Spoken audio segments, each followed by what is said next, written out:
All right, now let's talk about the process of communication.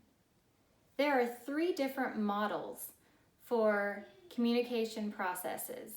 The first model is called the linear model.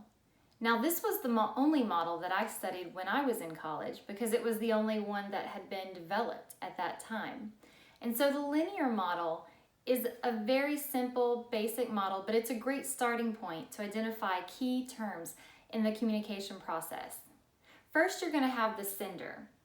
I guess I should use puppets maybe. So the sender is over here, and the sender is the person who's starting the message. So the sender talks or writes, somehow communicates the message, and so the message travels over here. The message can be sent through signals, it can be sent through symbols. There are different ways to define the mode, the method of communication. And so the message will travel all the way over here to the receiver. Well, the receiver is just listening in this model of communication. So the sender is sending the message, the receiver is receiving the message. This model of communication also accounts for noise. There's noise in the middle that comes up to distract the message. Now, there are different types of noise. You can have internal noise. Maybe you're hungry right now, and your stomach is sending your brain a signal that says, get food. And so you are being distracted by your stomach, and perhaps if your stomach is loud enough, you've got some external noise because you hear your stomach growling. Maybe you hear the person beside you and their stomach is growling. That's external noise, and that's distracting this message from being sent from the receiver or the sender, and that's me, I'm the sender, to you, the receiver. And so the message is traveling, but there's noise coming up. Maybe there's other factors of external noise. Maybe you're riding in a car, the other people in the car are talking. Maybe you're sitting in Starbucks right now, you're lucky, and you're watching people coming in and out of the store, people getting their orders, you're smelling the coffee. And so there's a number of different ways that this noise can interfere with the message traveling from sender to receiver. Now let's look at the second model. The second model is called the interactive model of communication. Now this model is great because it not only includes the sender and the receiver and the noise, but it also accounts for feedback. Now feedback is when the receiver communicates with the sender. This can happen in a variety of different ways. The receiver can do nonverbal feedback. They can nod their head, yes, I'm listening, I agree, I understand. They could nod their head, no, I don't understand, I don't receive your message, I need help.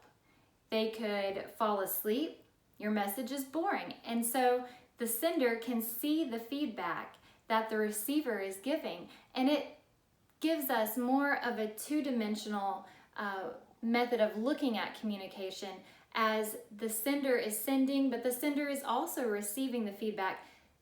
The receiver is receiving the message, but also sending a message through feedback back to the sender. And so this model of communication is great because it includes that element of feedback that is so necessary to analyze communication. Now, there's a third model of communication.